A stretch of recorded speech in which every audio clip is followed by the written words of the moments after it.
हर हर महादेव। आप सुन रहे हैं ज्योतिर्लिंग शिव मठ से शिव महापुराण का दैनिक अध्याय।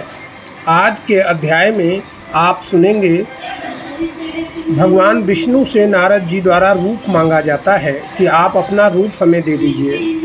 वो स्थिति तब उत्पन्न हुई जब काम और क्रोध विजयी होने का टैग उन्होंने अपने ऊपर लगा लिया था। ऐसी स्थिति में जो निश्चित रूप से काम और क्रोध पर विजयी होगा उसे किसी कामना की पूर्ति के लिए भगवान से रूप मांगना भी एक कामना ही है। ऐसी अवस्था में ये कहा जा सकता है कि कितना भी आप ज्ञानी ध्यानी या भक्त बन जाएं, परंतु किसी भी अवस्था में आपकी कामनाएं कभी भी अपूर्ण ही रहती हैं। कामनाएं शांत हो सकती हैं परंतु समाप्त नहीं हो सकती। पिछले अध्याय में आपने ये सुना था नारद का मोह का दूसरा भाग, अध्याय 3 रुद्र संहिता में आप सुन रहे हैं ज्योतिर्लिंग शिव मठ लखनऊ से। तो आप चलिए शुरू करते हैं। भगवान विष्णु के पास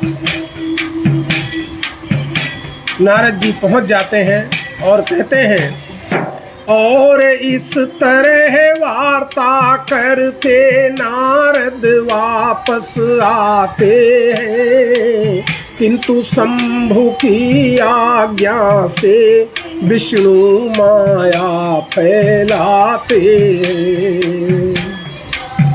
लेकिन भगवान शंभु की आज्ञा से विष्णु भगवान ने माया फैला दी। नारद के अभिमान को हरना आवश्यक था। भगवान भोलेनाथ के द्वारा मना किए जाने पर भी उन्होंने ब्रह्मा जी और विष्णु जी को बता दिया, जबकि भोलेनाथ ने अपनी आज्ञा स्वरूप ये कहा था कि यदि विष्णु भगवान पूछे तो भी आप मत बताइएगा। परंतु भावीवश जब किसी व्यक्ति को कुछ प्राप्त हो जाता है तो उसको मौन रहकर स्वीकार करना उसके लिए मुश्किल था। इसीलिए वो हर एक जगह पर जाकर गाना गा रहा था। नारद की स्थिति भी एक सामान्य भक्त की तरह हो गई और उन्होंने भगवान शंकर की बात ना मानी और जाकर जिसे मना किया गया था भगवान विष्णु को बता दिया। शंकर भगवान को ये ज्ञात था कि यदि भगवान विष्णु को ये बात पता चली तो उनका भोजन ही अभिमान है। वो तुरंत नारद को अभिमान से हटाने का प्रयास करेंगे, जिससे नारद को समस्या हो सकती है। इसीलिए अपने भक्त के कल्याण के लिए उन्होंने मना किया था। परंतु नारद ने ये समझ लिया कि भगवान शंकर से ज़्यादा सिद्ध हो गया मैं, इसीलिए शंकर जी को ईर्ष्या हो रही है और ये मना कर रहे हैं कि आप बाकी लोगों को मत बताइए। आगे सुनते हैं। नारद जी विष्णु जी के पास जाकर वहाँ पर अपनी पूरी कथा बताकर कि मैंने काम और क्रोध को जीत लिया है, वापस आते हैं। नारद का अभिमान हरण करना विष्णु ने ठान लिया, इसीलिए रास्ते में ही एक नगरी का निर्माण किया। वो नगरी जो निर्माण की गई भगवान विष्णु द्वारा वो बैकुंठ लोक से भी अधिक प्यारी दिखती थी। उसमें सभी भोग वस्तुएं सुलभ थी और सुंदर सुंदर नारियां थी। वह नगरी बैकुंठ लोक से भी दिखती अति न्यारी थी। सभी भोग वस्तुएं सुलभ थी, सुंदर सुंदर नारी थी। शील निधि राजा था उसका, श्रीमती कन्या का नाम। रचा स्वयंवर था उसने अपनी कन्या का अति अभिराम। एक शील निधि राजा का निर्माण किया और उसकी कन्या का नाम श्रीमती जो साक्षात लक्ष्मी जी ही थी, और एक स्वयंवर का आयोजन किया शील निधि ने अपनी कन्या श्रीमती के लिए। उस कन्या के वरण के लिए अनेक राजकुमार आए थे। नारद ने देखा बड़ी चहल पहल है तो उत्सुकतावश वो भी राजभवन पहुंच गए। उस कन्या के वरण हेतु थे राजकुमार बहुत आए। चहल पहल तो देख अधिक नारद भी राजभवन आए। वहाँ शील निधि नामक राजा ने उनका अत्यधिक सम्मान किया, सोने के सिंहासन पर बिठाकर उनका मान किया। फिर अपनी कन्या को बुलवाकर उन्हें प्रणाम कराया और कन्या के भविष्य के बारे में उन्होंने प्रश्न उठाया। वहाँ शील निधि राजा ने उनका अतिशय सम्मान किया, स्वर्ण सिंहासन पर बैठाया और अत्यधिक मान किया। अपनी कन्या को बुलवा कर उन्हें प्रणाम कराया था। फिर कन्या के भविष्य के बारे में प्रश्न उठाया था। नारद ने जैसे ही हाथ देखने के लिए उसके हाथ को स्पर्श किया, मायावश जो काम जयी थे उनके अंदर भी काम प्रवेश कर गया।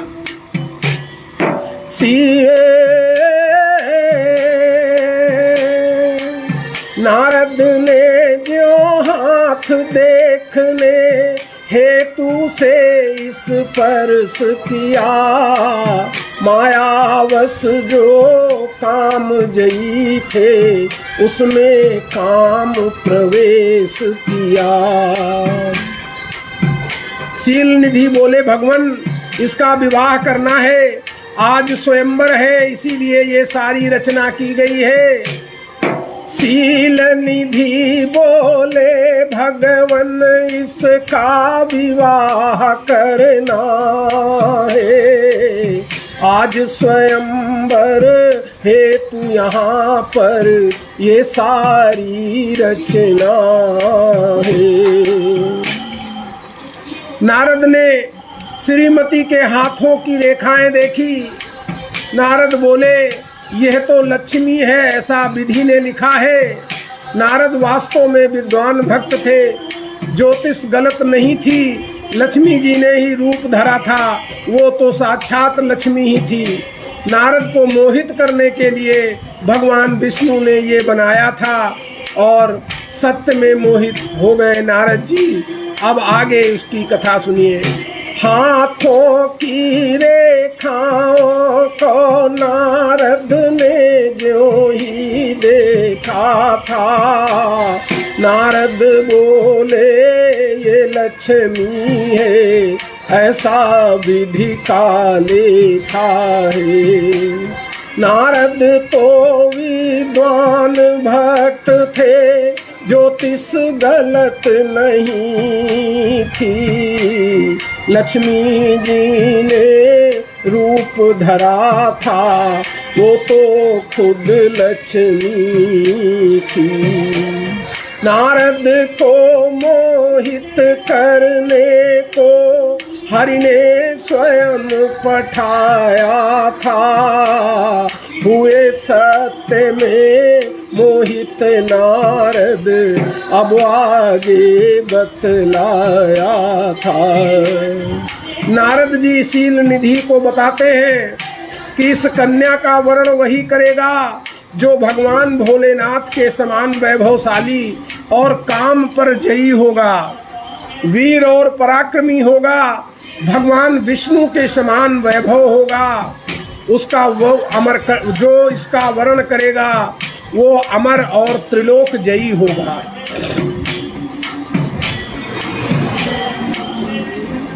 शील निधि तेरी कन्या का वर्ण वही कर पाएगा, शिव समान जो वैभवशाली काम जयी कहलाएगा।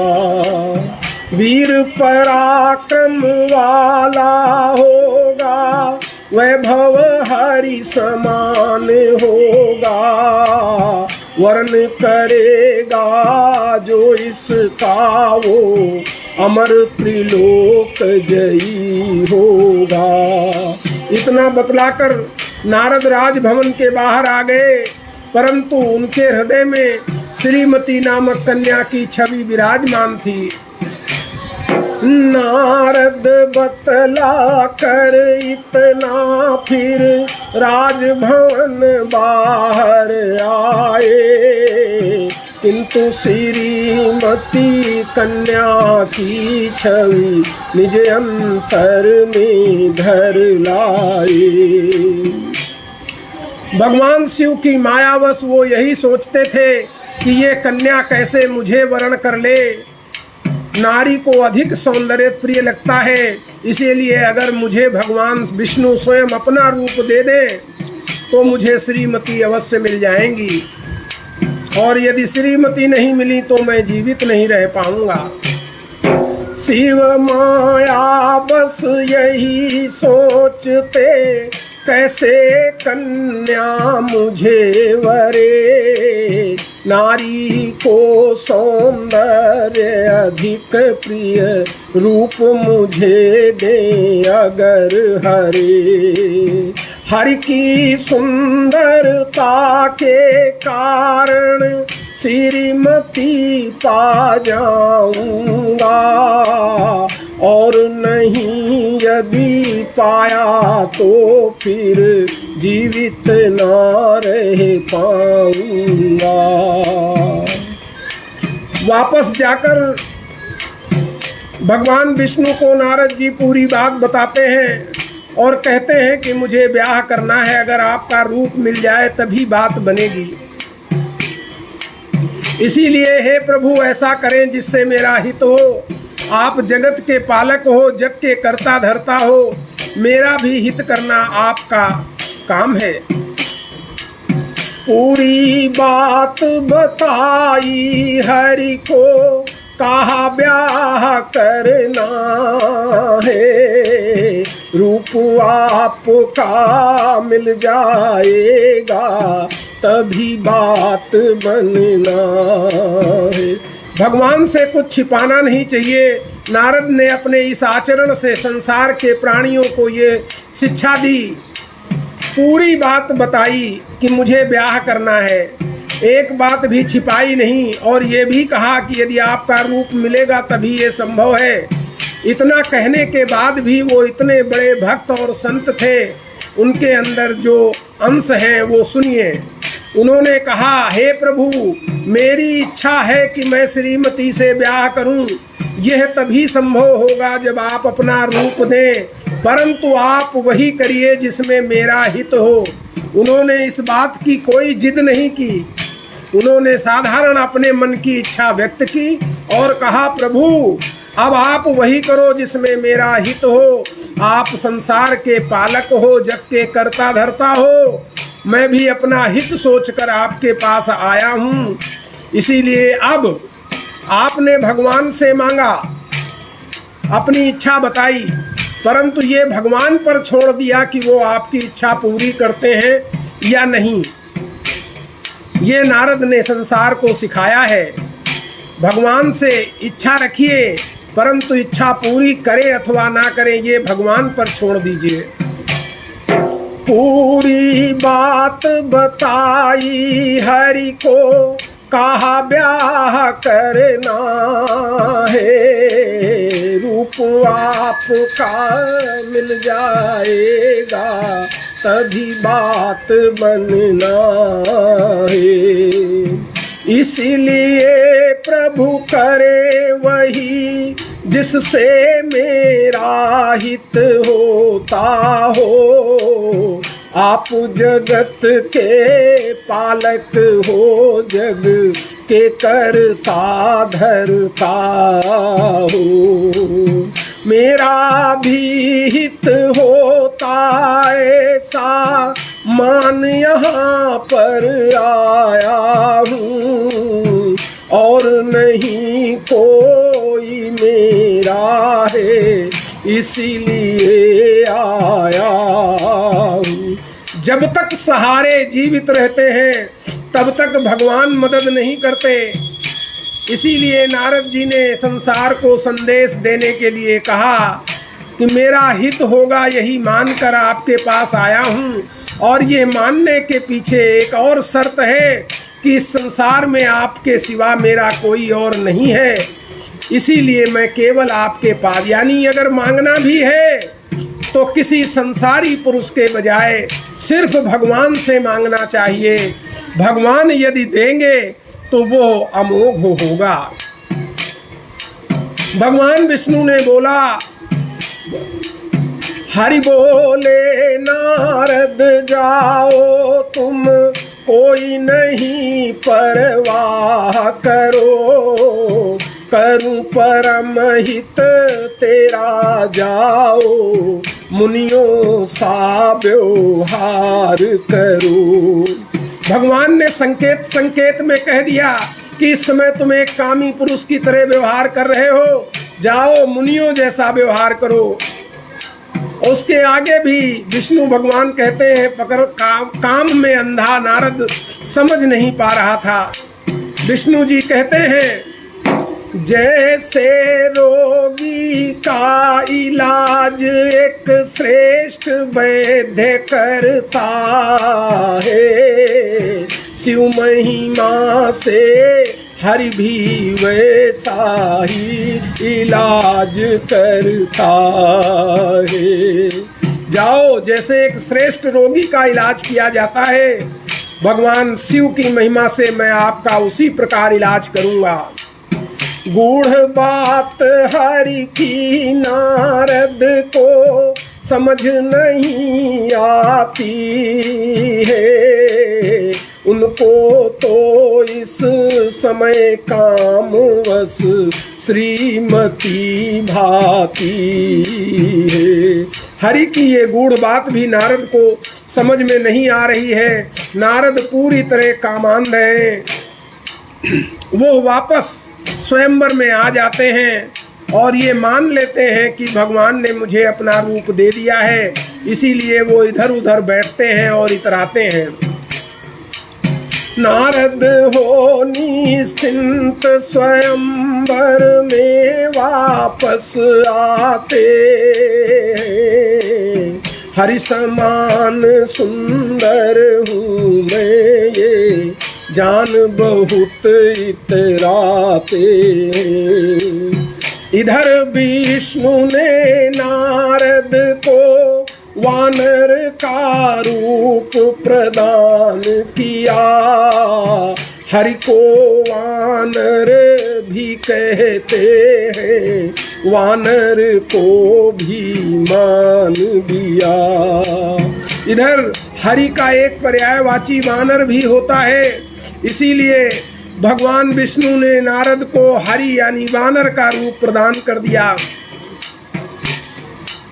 वहां पर 2 शिवगण थे और जो श्रीमती थी केवल उसे ही वो वानर का रूप दिखाई पड़ता था, बाकी सबको नारद ही नारद दिखते थे। शिवगण 2 और श्रीमती ही वानर रूप देख पाती थी, बाकी सबको नारद ही दिखते थे, माया दिखलाती थी। श्रीमती जयमाल लिए जैसे ही नारद पास गई, वानर रूप देख कर भय से पहले तो वो कांप गई। जैसे ही श्रीमती जयमाल लेकर नारद के समीप से गुजरी, उन्होंने देखा कि ये बंदर स्वयंवर में आया है, वो भय से कांप गईं। फिर भगवान विष्णु की माया का उन्हें ध्यान आ गया, समझ गई और शांत हो गई और जाकर भगवान विष्णु जो कि उस सभा में उपस्थित थे उनको हार पहना दिया। पुनः हरि की माया का स्मरण उन्हें हो आया था, समझ गई वो शांत हुई फिर हरि को हार पिन्हाया था। अब भगवान विष्णु के गले में श्रीमती ने वरमाला डाल दी तो नारद के मन में बहुत क्रोध हुआ और उन्हें कोई बोध ना रहा कामना के वश। हरि ले गए शील निधि कन्या, नारद मन में क्रोध हुआ, भरे क्रोध से काम युक्त हो कोई भी ना बोध हुआ। कोई भी बोध नहीं रह गया। तभी वहाँ पर रुद्रगण आकर उनसे हंसते हैं और नारद को हंसकर प्रणाम करते हैं। कहा, हे ऋषि, आप जाकर जल में अपना चेहरा तो देख लीजिए। और इसी के साथ उन्होंने यह भी बताया कि जल कहाँ है। तभी रुद्रगण आकर हंस कर नारद को प्रणाम करते हैं।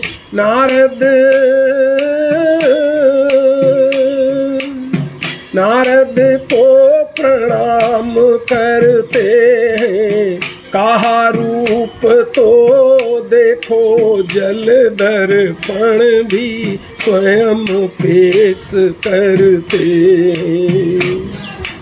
अपना रूप जल रूपी दर्पण में देखा तो उन्हें वानर का रूप दिखाई पड़ा। तो उन्होंने रुद्रगणों को श्राप दे दिया कि तुमने एक ब्राह्मण का अपमान किया है।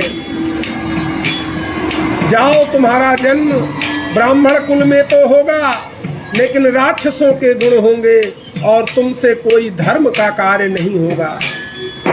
देख रूप जल दर्पण में वानर का रूप दिखा उनका। रुद्रगणों को श्राप दिया, अभिमान किया जो ब्राह्मण का। जन्म तुम्हारा यद्यपि ब्राह्मण के कुल में ही होगा, लेकिन गुण राक्षस के होंगे, तुमसे धर्म नहीं होगा। इस प्रकार श्राप देकर उन्होंने आगे के अध्याय में आप सुनेंगे कि भगवान विष्णु को भी जाकर ढूंढकर वो श्राप देते हैं। तो नारद मोह का तीसरा भाग कल आप प्रातःकाल सुनेंगे। आप लोग फेसबुक पर हमें लाइव सुन सकते हैं प्रातःकाल, अर्थात इस समय हम फेसबुक पर लाइव आपको कथा सुना रहे हैं। यूट्यूब पर सुनने के लिए आपको एक दिन का इंतज़ार करना होगा। कल की तिथि में आज की कथा को हम वहां पर अपलोड करते हैं। इसके अतिरिक्त आप नियमित कथा का श्रवण हमारी वेबसाइट ज्योतिर्लिंगशिवमठ.in पर भी कर सकते हैं। वहां पर हमारी पूरी प्लेलिस्ट है, उसमें आप रोज़ के सारे देख सकते हैं, जितने भी हमारे इस तरह के पाठ और शिव पुराण के विवरण हैं। तो आप सुन रहे हैं ज्योतिर्लिंग शिवमठ से भगवान भोलेनाथ की शिव पुराण का रुद्र संहिता का अध्याय 3। कल प्रातःकाल आप सुनेंगे रुद्र संहिता का अध्याय 4। तब तक के लिए हर हर महादेव। जय भोले शंकर।